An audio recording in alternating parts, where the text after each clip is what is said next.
Hey, welcome to Black Man with a Gun Live. I'm your host, Ken Blanchard, and welcome back to the studio. This week on episode number 515, we talk about the Sullivan Law. You know, gun control in America is and always has been about controlling a group of people. We are a nation of descendants of indigenous people, of immigrants and refugees, and even emancipated slaves. Who gets persecuted has changed every generation. I want to share with you what's behind the Sullivan Law. I also got a chance to interview a friend of mine, Carrie Lightfoot, from the Well-Armed Woman and the Women's Gun Show podcast. Michael J. Woodland talks to us about choosing a range. And that wraps up pretty much episode number 515, which I hope you enjoy. It's been a minute, and I've been busy. And I'm trying to do some new stuff. So if you're interested in finding out what I'm doing, visit a couple of my websites. We got the Ken Blanchard Show. We have the new gunpodcastnetwork.com. And, of course, Black Man with a Gun. Hope I didn't give you too many call to actions there. I didn't even tell you about Warrior Cast, but that's coming, and that's out too. Yeah. So we got Ken Blanchard Show for the spiritual, for the motivational. We have the Black Man with a Gun Show, which is all of this. We have the Gun Podcast Network, which I'm opening my studio up to other folks to help them out. And then, of course, there's Warrior Cast for the fitness and the MMA person that you might know. Yeah. If I only didn't have to work as well, I'd be all right.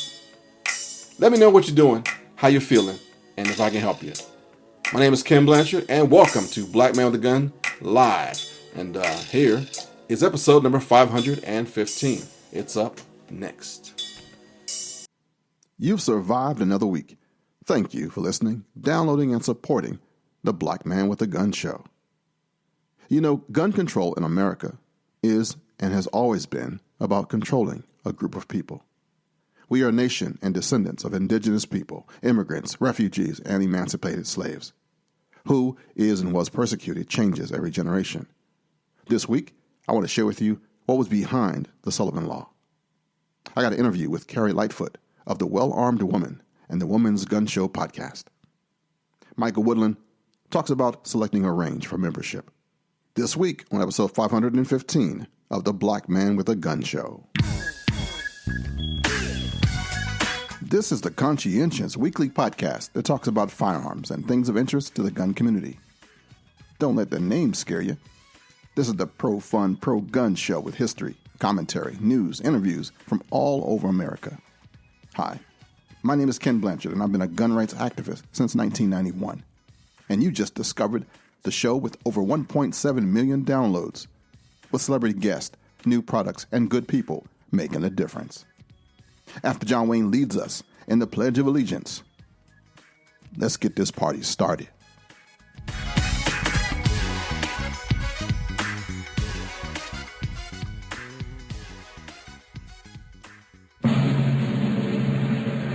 I pledge allegiance to the flag of the United States of America and to the republic for which it stands, one nation, under God, indivisible, with liberty and justice for all. Last week I talked about the Irish immigration and the connections it had to law enforcement and fire departments in the New York area. But as history reminds us, the downtrodden don't stay down long in America. This week I want to bring you the origins of the Sullivan Act. It's a gun control law that started in New York State. It took effect in 1911. And before you can say, why does that matter? Because it's still the basis and still law for many of the places that can't carry concealed right now. Upon first passage, the Sullivan Act required licenses for New Yorkers to possess firearms small enough to be concealed. Sounds familiar, right? Possession of such firearms without a license was a misdemeanor, and carrying them with it was a felony. The act was named for its primary legislative sponsor, State Senator Timothy Sullivan, a notoriously corrupt, to many, Hall politician. For handguns, the Sullivan Act qualifies as a may-issue act, meaning the local police have discretion to issue a concealed carry license, as opposed to a shall issue act in which state authorities must give a concealed handgun license to any person who satisfies specific criteria, often a background check and a safety class. So just in case somebody asks you the difference between a may issue and a shall issue, now you know.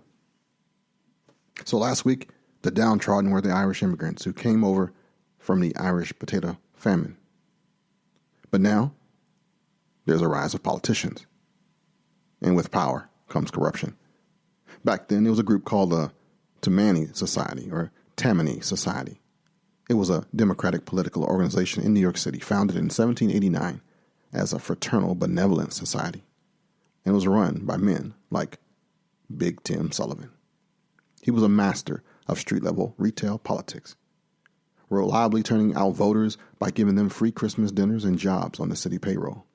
He helped maintain the Irish grip on Tammany Hall, but incorporated Jews and Italians into the machine as shifting immigration patterns transformed the ethnic landscape of New York City politicians.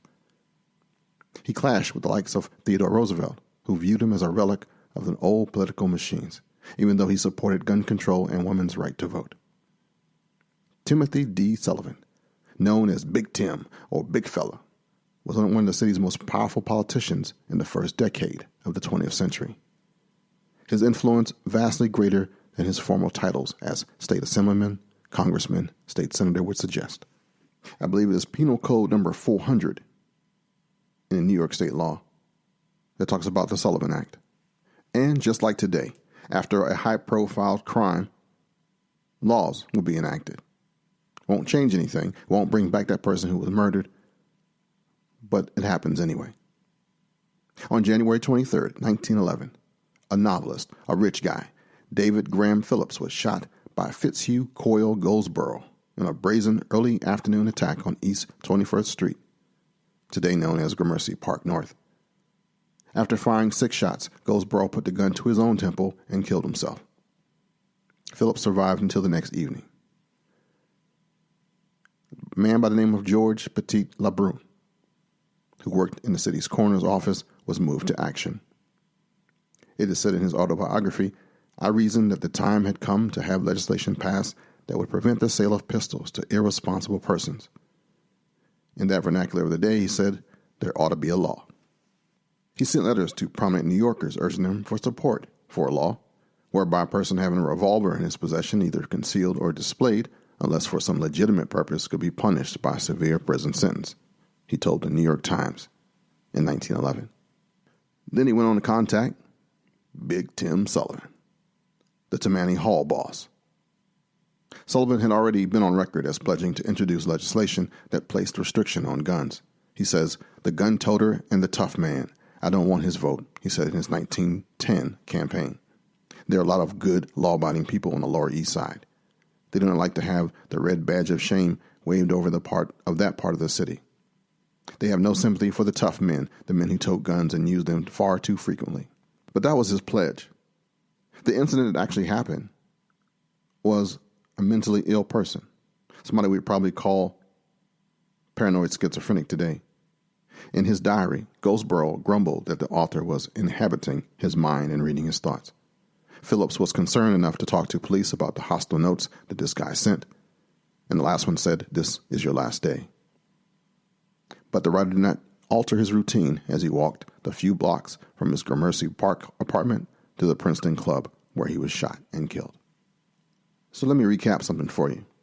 The Sullivan Act was passed based on the pleadings of concerned citizens that one of theirs had been killed by a mentally ill person. The law went into effect on August 31st, 1911, and resulted from political pressure from these prominent New Yorkers, including Sullivan, in the form of letters and recommendations from that guy from the coroner's office. But the gangs and the toughs that Big Tim Sullivan was talking about, they worked for him. The Democratic machine used them as sluggers, enforcing discipline at the polls and intimidating the opposition. Gang leaders like Monk Eastman were even employed as informal, quote, sheriffs, keeping their turf under Tammany control.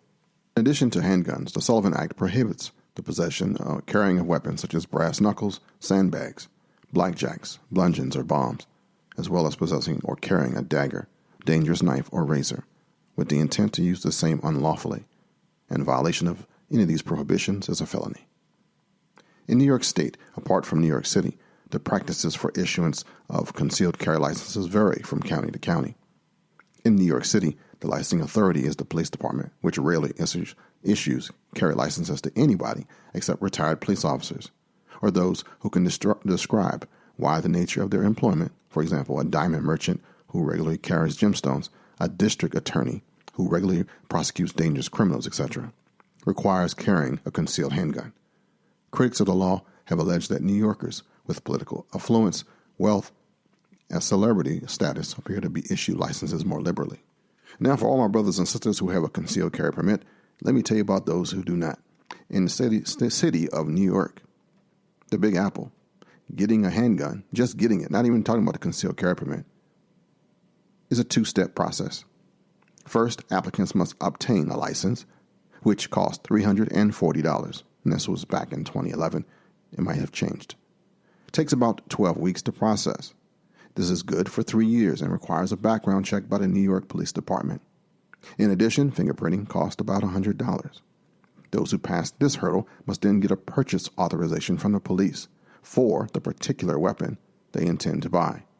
One handgun license may list up to 25 weapons. So far, no one has tried to register more than that, according to officials, but buyers must wait 90 days between purchases. Of the 41,164 handguns registered with the police department as of June 14, 2011, including those owned by more than 2,400 people who live outside the city, but have permission to bring the weapons there. People like the president of Fox News, John Mack, chairman of Morgan Stanley, and Sean Hannity. There are 8 kinds of handgun licenses in New York, one of which is for dealers. The most common restricts the weapons to the owner's home, but others allow license holders, including security guards, gun custodians, and people who demonstrate a need for protection to carry weapons. Thankfully, there's about 14,602 retired police officers who are licensed to have a firearm. But wait, there's more. Many believe that this act, the Sullivan Act, was actually to discriminate against immigrants in New York, particularly Italians, as the first person convicted under the law was an Italian immigrant named Marino Rossi, who was traveling to a job interview and carrying a revolver for fear of the Black Hand, also known as the Mafia.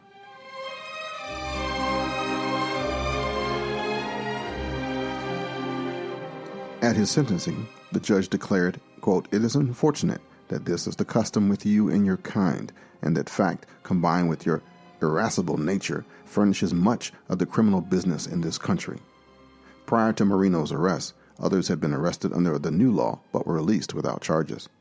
Whether this was part of the law's intent, it was passed on a wave of anti-immigrant rhetoric as a measure to disarm an alleged criminal element. The police department, who granted the licenses, could easily discriminate against, quote, undesirable elements. Days before the law took effect, the New York Times published an article saying low-browed foreigners bargained for weapons of every description and gloated over their good fortune in hearing of the drop in the gun market before it was too late. After Rossi's conviction, the New York Times called this, quote, warning to the Italian community, both, quote, timely and exemplary. New York City historian George Alakovich stated that the act was passed so that Sullivan could have friends in the police force plant handguns on his rivals and take them to jail. Big Tim needed to rein in the gangs without completely crippling them. He disarmed them and ordinary citizens while still keeping them on the streets. In fact, he gave the game away during the debate on the bill which flew through Albany.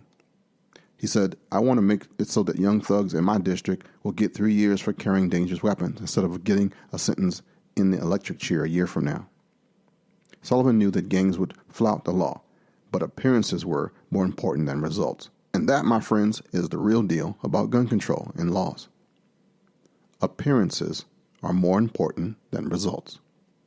Young toughs took to sewing the pockets of their coats shut so that cops couldn't plant firearms on them, and many gangsters stashed their weapons inside their girlfriends' bird cages. It was a wire mesh fashion contraption around which women could wind their hair. Ordinary citizens, on the other hand, were disarmed, which solved another problem. Gangsters had been bitterly complaining to Tanami that their victims sometimes shot back at them. So gang violence didn't drop under the Sullivan Act, and it really took off after the passage of Prohibition in 1920. Big-time gangline fights like the 1932 machine gunning of Mad Dog Call in a drugstore phone booth on 23rd Street became the norm. Congressional hearings in the 1950s, followed by the Fed's prolonged assault on the mafia, succeeded in tamping down traditional gangland violence, but guns are still easily available to criminals. Statistics show that after the act passed, that gun murders in New York City had risen 18%. And in closing, Big Tim was suffering from tertiary syphilis when he wrote that law in 1911. He went mad soon thereafter and was sent to a sanitarium in 1912. He eventually escaped, but his severed body was found on railroad tracks in the Bronx in August of 1913.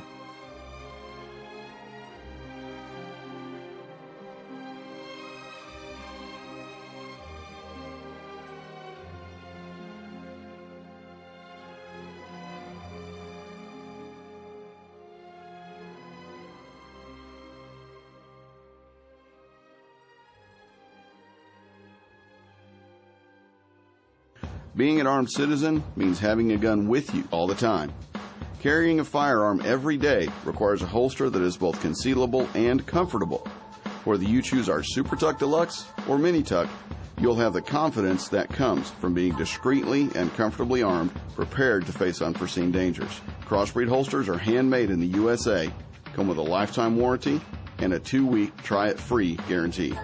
Order your holster today at crossbreedholsters.com. All right, next up is an interview with somebody that I think is pretty special and doing great things in the gun rights community.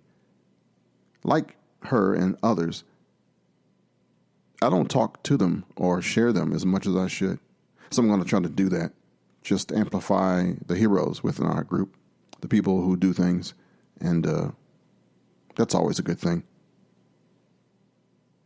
I'm not quite sure where she was, but you can hear the ocean in the background during our conversation. I don't know what the temperature is where you are right now, but imagine having a conversation under a palm tree and listening to this. Carrie Lightfoot, welcome to the show. Well, good morning. Thanks for having me. I listen to you every week at the Women's Gun Show. Before that started, you were involved in the Well-Armed Woman. Tell me about that. How did it get started? Wow. I mean, it's been such a crazy ride since then. It was 2012 is when I started the whole Well-Armed Woman adventure. And it was just out of my own frustration. I was very new to guns, in my middle years. I did not grow up around them at all and had so many questions. And when I started taking my own personal protection into my own hands, I just couldn't find resources. I couldn't find information that answered my questions as a woman. We do have some different questions, and it's a different process, I think, for many women into gun ownership and into self-protectorship, if you will.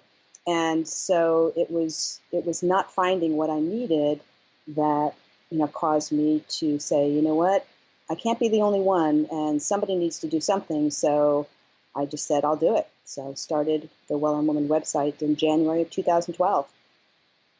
And what's happened since then? Oh, it's been crazy. It has been nonstop from the very, very beginning. I started with a lot of content, just the resources and talking about and writing about the issues that I was having and that I think other women struggled with. And so it kind of started with just providing those resources. And then I started carrying products and designing concealed carry holsters for women to kind of meet our needs with how we dress and how we live our lives out. And then within the first 6 months, through social media, it created this incredible community of women. And I think women just loved having a place where they could go, ask their questions and talk and connect with other women. And then by the end of the first year, it was really clear to me that women wanted to shoot more. They wanted to find more comfortable ways to get to the range and shoot. So I started the Well-Armed Woman Shooting Chapter program in January of 2013. And boy, we had so many women step up into the role of leading a chapter in their local area. And since then, we've added more than 100 a year. So we're at about 350 chapters now across the country. So there's just been this, influx of women who are curious, who are eager to take on this role effectively. And so, I'm surrounded by tens of thousands of amazing women self-protectors every day. And it's just wonderful. It's a beautiful thing. What's like the top three things that, as a guy, we have no clue that matters to you guys? I think for women, just the whole transition into having to protect ourselves is a big difference, and it's a big area where we don't quite think the same. It kind of comes naturally for men. I mean, historically, men have always been the protectors, right? And women were always the protected. And so that transition of, my guy's not going to be there all the time, or maybe I don't have a guy, right? And I'm alone, or law enforcement can't be there when I need them. So I think part of the emotional, perhaps even spiritual journey of could I take the life of another if I had to? And I think that part of the process is significantly different for women. We are life givers. I mean, that's what our Creator designed us to be, life givers. So I just think there's a little bit of a hurdle for many women to cross into that place where they can really, really take on that role of being their own self-protector. So I think that's a big area. I think just also the understanding of concealed carry and how do we carry this piece of metal or polymer, whatever it is, on our bodies with how we dress. A man has a waistband every single day. Every single day there's a waistband, and most of the time there's a belt. It's just the patterns change, or the sleeve, or the pant, whether they're shorts or pants. But for women, we wear so many different clothing styles. And so the issues around our bodies and our clothing, I think, are something else that's different for us. Man, so it just goes to the fact that we wear a belt all the time. I hadn't even thought about that. Well, you guys do. You guys always have that waistband, and, with dresses and skirts and stretch pants, and a lot of women don't wear belts. Just creates some unique challenges, I think, that women have to overcome to effectively and safely carry concealed. Has there been any pushback, any negatives for doing this stuff? I mean, a women's only kind of thing? Yeah, no, actually there hasn't been. The industry has been so welcoming, and believe it or not, even the media.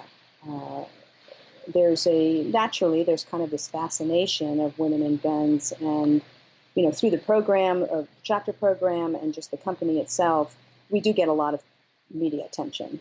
And thankfully, I can say that they've all been positive, or at least neutral, in just exploring this, this curiosity of women carrying and shooting and owning guns.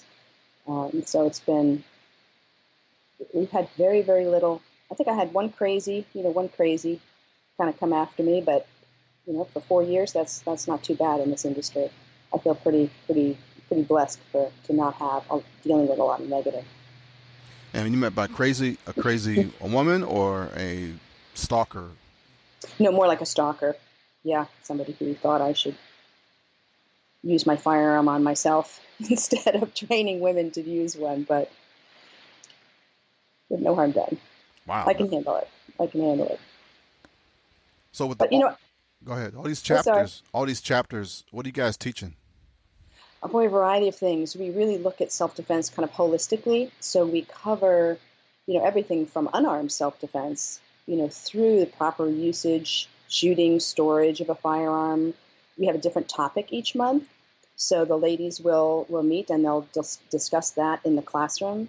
And then the second portion of the meeting is on the range training. And we try to keep that topical, so that whatever the topic was in the classroom, that they transition to the range and train, something that's appropriate for whatever that topic was.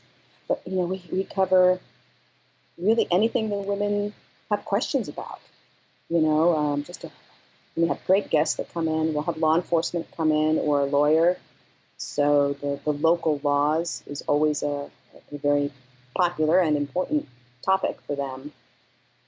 But really just about, we talk about keeping our homes safe, the kind of, uh, lighting and how we can keep our homes and make them less appealing, to invasion or robbery. So we really do look at it comprehensively and try to educate women on every level of self-protection, situational awareness, all that. I think I cut you off before you was getting ready to say something. What was that? I don't remember. I think I was just still talking about the media. Uh-huh.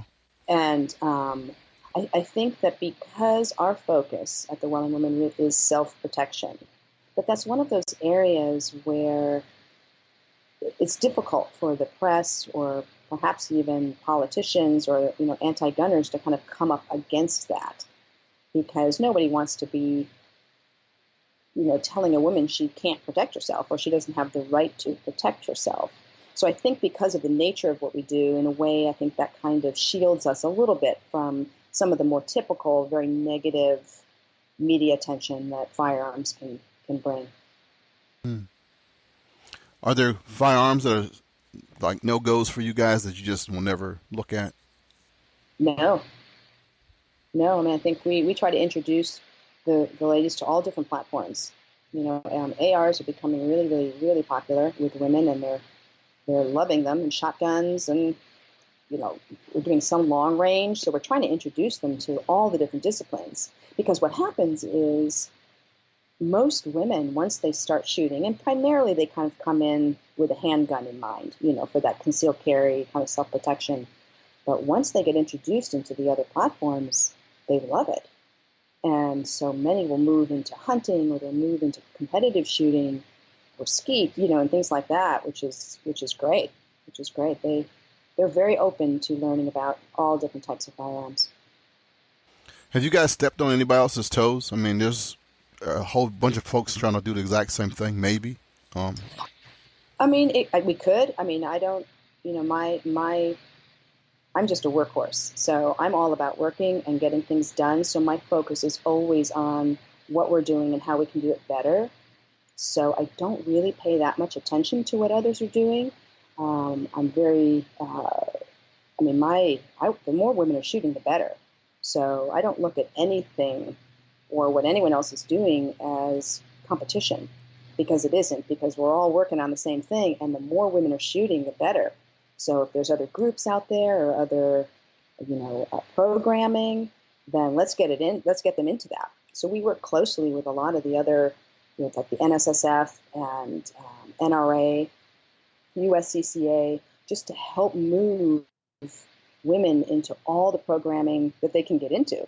So if we are, that's kind of their problem, not mine. I just want to do what we do the best we can do it, and I spend every day working on what we do and how we can do it better. And I kind of see competition as more of a distraction, and I don't have time for distraction. I got lots to do. So I might have just named the problem with males right there. That might have just been us.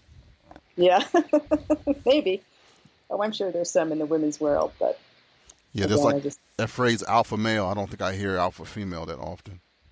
Yeah, but there's some, I think women are much more competitive, I think, than most people maybe really think. We can be pretty gnarly. So we're not immune from it. But... Oh, okay. I was just wondering. It's like, okay, so we're the issue. Yeah. I don't know. So what are you selling at the Well Armed Woman store? Oh gosh, we sell, just about any accessory. We don't sell firearms, but we sell just about any accessory that supports a woman's shooting. So, I mean, my primary focus is holsters, which is what I spend most of my time either designing or tweaking. About everything from range bags to magazine loaders, whatever tool is helpful to women, and it's made well and a good quality product, then I'll carry it, because I want them to have access to whatever they need. and to have those options. Because I think it really is about options. Women really do like options. That's kind of a big, we like to have choice. It's like picking which candy you want out of the candy box. Huh.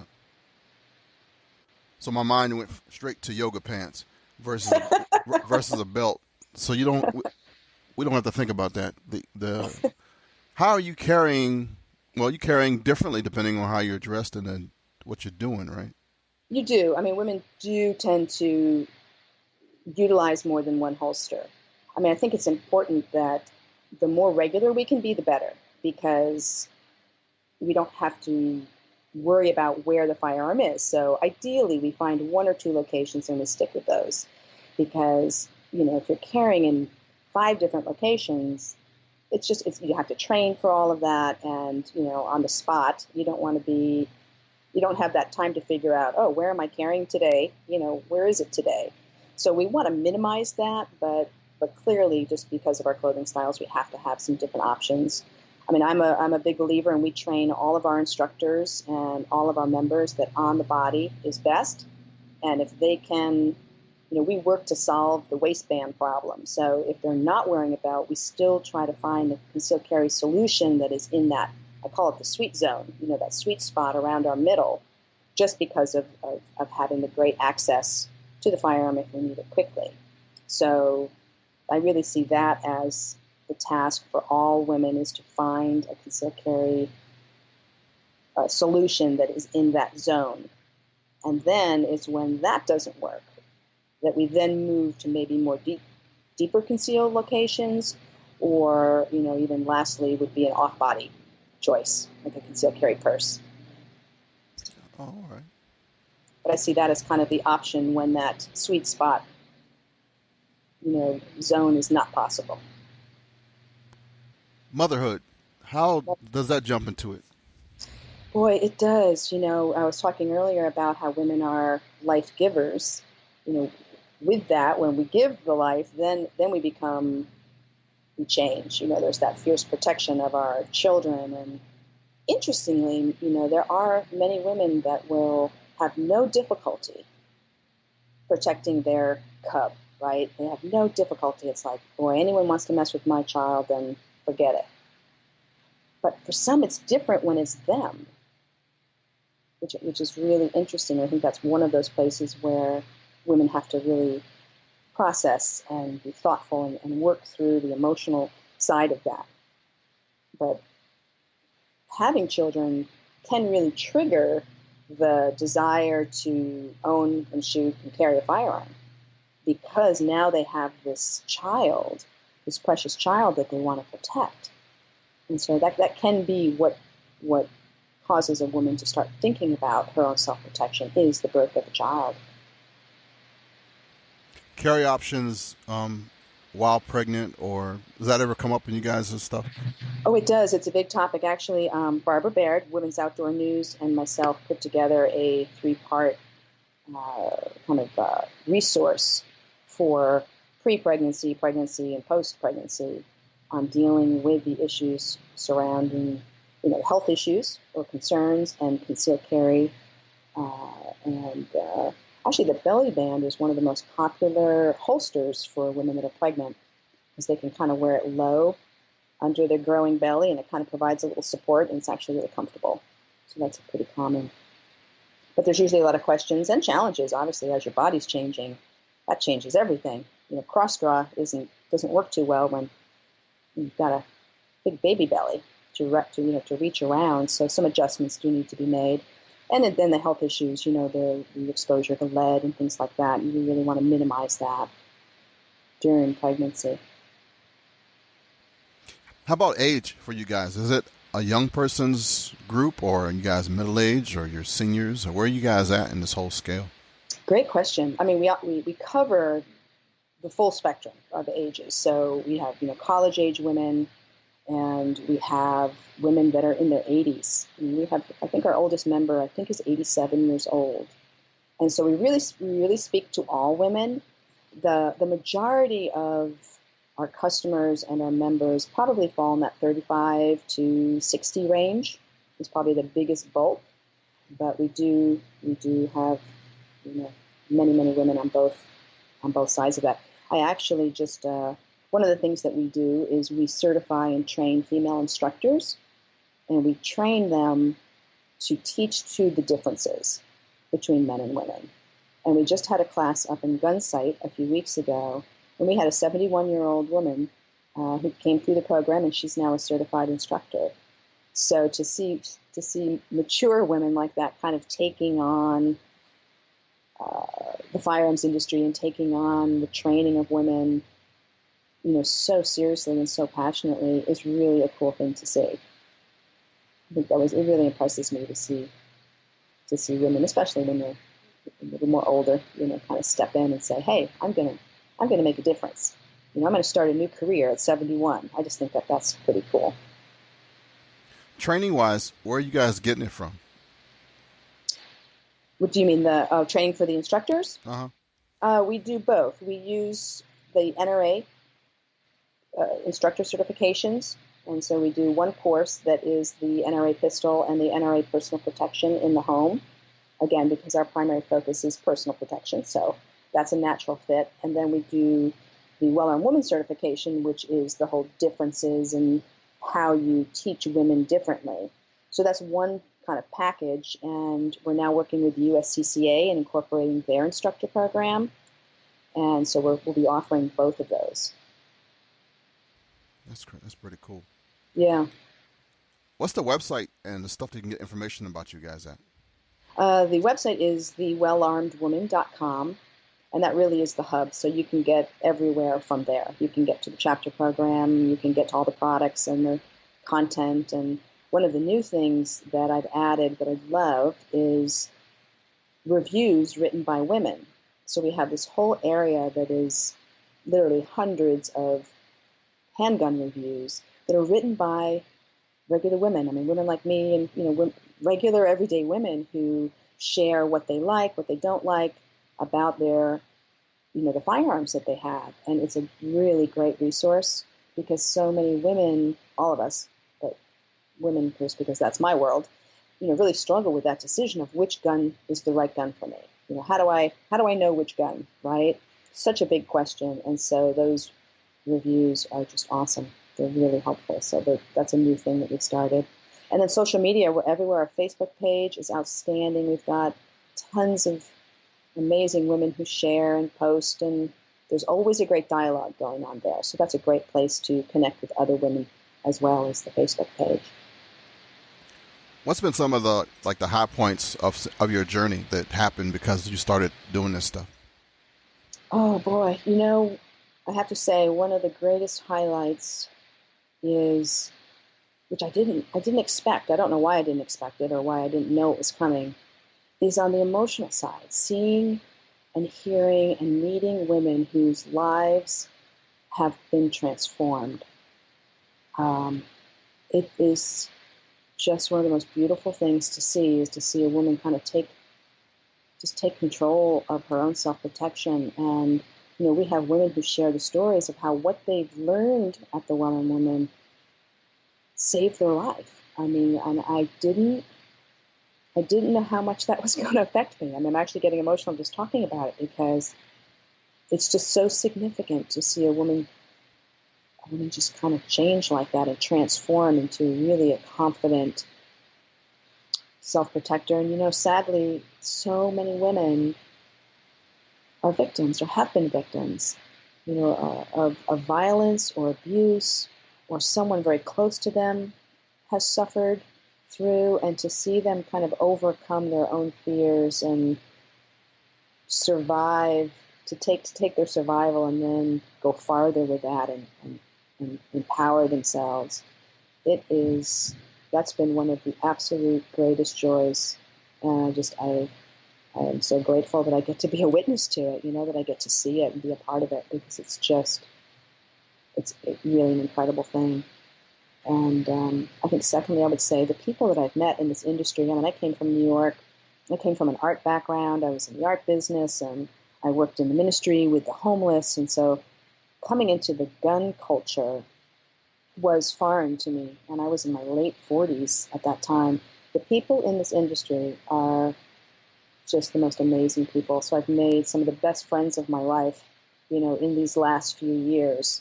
Just people like yourself and Barbara at the Women's Outdoor News are just the most amazing, caring, people of such high integrity. And anyway, it's just a great group of people. And I didn't really think that through. I didn't know that would happen. So I'd say those are probably the two greatest, I don't know, gifts and surprises from this whole thing that I didn't know was coming, but I'm very grateful for. Oh, that's really cool. Thank you for that. Yeah, it's true. Aside from sharing like the actual names and stuff, can you share a story that somebody, it transformed them? Oh, I can. There was a couple, but one that comes to mind was at one of our chapter meetings, and this gal was her first time to a meeting, and they did their classroom time. They transitioned to the range, and the leader noticed that this gal was missing. She didn't make it out to the range, and so they didn't know where she went. And the leader found her in the women's room, just hysterical, just overcome, crying and sobbing. And the story, what this woman was overcoming in her own world, was that as a child, she had a pretty abusive father, but he would stand her against the wall and lift his rifle and aim it at her and dry fire. It wasn't loaded, but she didn't know that. And he would torture her through that. So when it was time for her to go onto the range, she just couldn't do it. She was so overcome with kind of that emotion and the flashbacks of the trauma of what that felt like. And, with a lot of caring and tenderness, the leader got her out onto the range, and she was transformed. She got over that and overcame that. And so there's stories like that where, we don't know. You don't know who's coming into that meeting or into that range, what they've experienced in the past. But I just can't imagine as an 8-year-old being, put up against a wall, and having an abusive father pointing a gun at me and pulling the trigger. What that would be like. It's horrific. But and we have another woman who was raped twice. She had survived 2 rapes. And so for her to not feel like a victim anymore, to become empowered and trained to not ever, ever let that happen to her again is huge. It's absolutely huge because surviving one rape would be unbearable, and then to have that happen twice and to just be able to find the way to not only survive those things and then be able to have the tools and the training and the confidence to say that will never, ever happen to me again that's transforming. You can imagine how that is. So there's a lot of stories like that, and there's probably stories that we'll never know, but that these women personally have overcome. And I guess you're not going to get that in an open setting. You have to be with people that you can trust, that you can share with. Yeah, and I think that's part of the beauty of what we do is it does create that sisterhood. And when you look at the relationships between all of our chapter leaders and the relationships that they have with their membership, it is a safe place. It truly is, and they're with other women who can relate and where they can be comfortable to work through whatever they're working through. It could even be just, the fear of the gun itself. That it could go off on its own or something. There's some real fears that I think women overcome, and to be able to do that amongst sisters and people that understand you as a woman is a significant difference, because in the typical training situation or in the range kind of with the guys, that's not a safe place. You can't work through the same things in that kind of setting. I got that. Yeah. The church normally isn't that supportive of a pro Second Amendment person. Have you found that too? No, no. I think that's changing some. Geographically, maybe.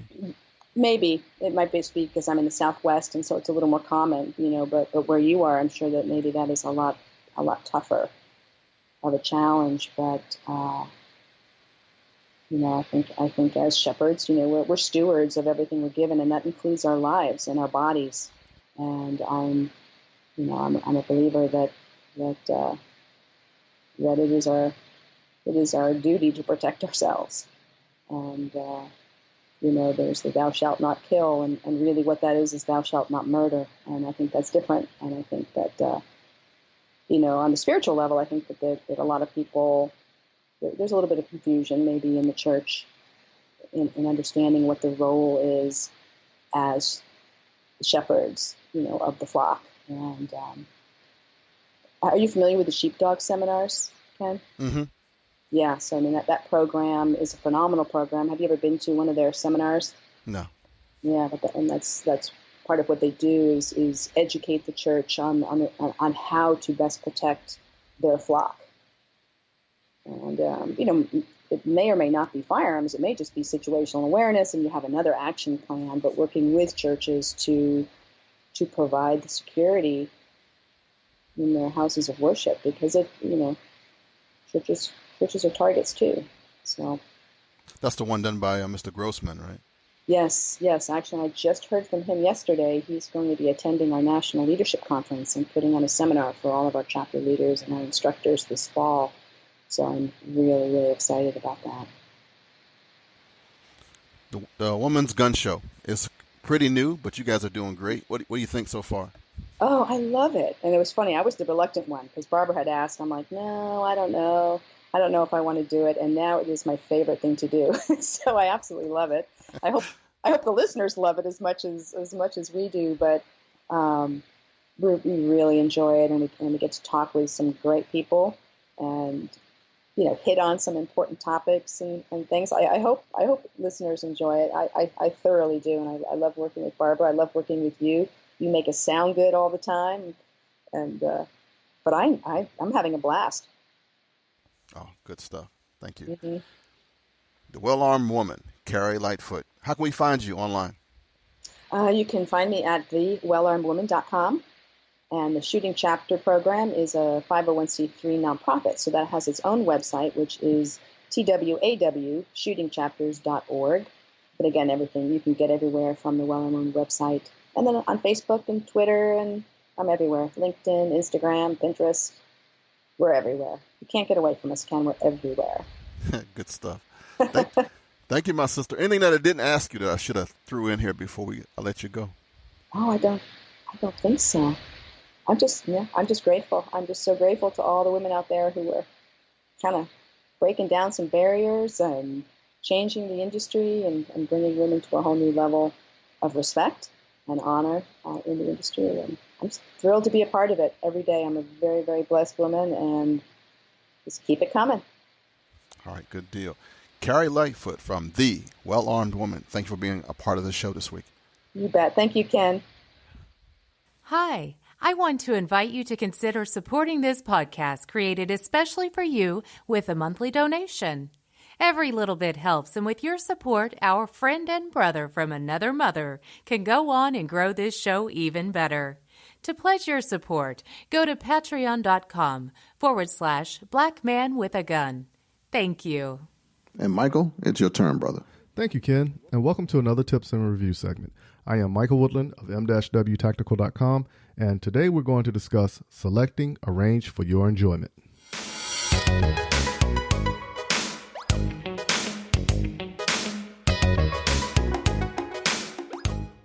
We have been discussing various topics around the firearm, but it will not be right if we do not talk about a place where you can go shoot safely. Since my adventure in the sport of shooting, I have been a member at various ranges. Some ranges better than others, but the bottom line is to just get your trigger time in. There can be multiple reasons you look for a range. and whatever the reason, go forth with it. For me, I look for a place where I can practice and run different drills, and if they hold shooting matches. The shooting club I just joined in South Carolina hosts almost every form of shooting there is out there, but this may be a reason for me to stretch my limits past USPSA and long range. Some of these ranges that have memberships do a multitude of activities like giving monthly safety classes, women-only classes, classes for children of certain ages, and a host of fundraisers for the community. Bottom line, if you ask me, you could take the family out to the range and everyone has a fun time bonding more with some safe trigger time. If you are unaware or do not know of a shooting range in your vicinity, do a quick look online by searching in your area. If your city, county, or parish does not have a range, do a look up for the nearest range and give them a call and ask about membership and what they have to offer with it. You never know. You might look over one day and see me shooting next to you. Tune in next week as we tackle another area of marksmanship for another tips and review segment. Thank you for all those who follow and support the M-W Tactical Facebook page. If you haven't done so, look us up on Facebook and hit the like button and join in on the many discussions that are taking place. If you are more into photos, follow me on Instagram at MJ Woodland, where you can get an up-close and personal involvement of my daily life and involvement at a shooting range. If you would like to read more about us, do so by going to www.m-wtactical.com, where you can easily connect with us on any of the previously mentioned social platforms while looking at pictures, viewing future classes, emailing us, or even listening to the current week of the Black Man with the Gun podcast. For those who want a more direct approach, just call us at 803-250-1256 and let's discuss whatever is on your mind, from shooting classes or just inviting us out to come to your upcoming event. Until next week, keep shooting, keep practicing, and have fun. Back to you, Ken. Thank you, Big Mike. I want to share with you, in case you didn't know, that I revised a book that I wrote in 1999 and had this one published by White Feather Press called Black Man with a Gun Reloaded. It's a behind-the-scenes perspective of my life as a gun rights activist since 1991. It's a personal, candid, and honest about how I got here story, how I've been influenced by and some of the characters in this community. It also concludes with a glossary of terms and things every gun person should know, and it'll help new people in our community. Go to Amazon.com today and order a copy for yourself. I'm trying to break even with this thing and need to sell about 100 more copies. If you don't have one or could afford a new one, go to book.blackmanwithagun.com and the link will take you right there.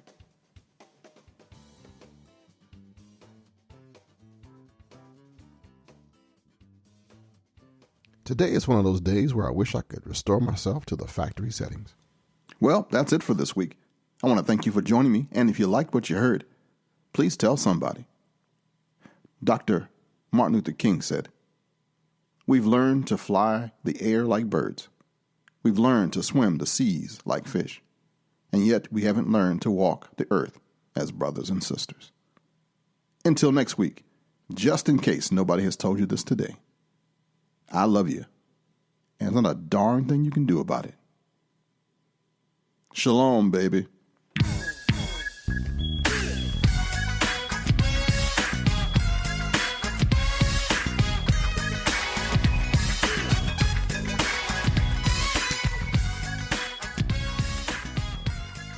This show is part of the Gun Podcast Network. Oh, cheese fries. I forgot something. I was supposed to let you know that I created another podcast. It's called WarriorCast. You can find it at warriorcast.com. If you want to go right to the iTunes link, it's podcast.warriorcast.com. It's about fitness, fighting, and some of the most interesting people I've met in the last couple of months. It's a new podcast. Let me know what you think. warriorcast.com. Thanks.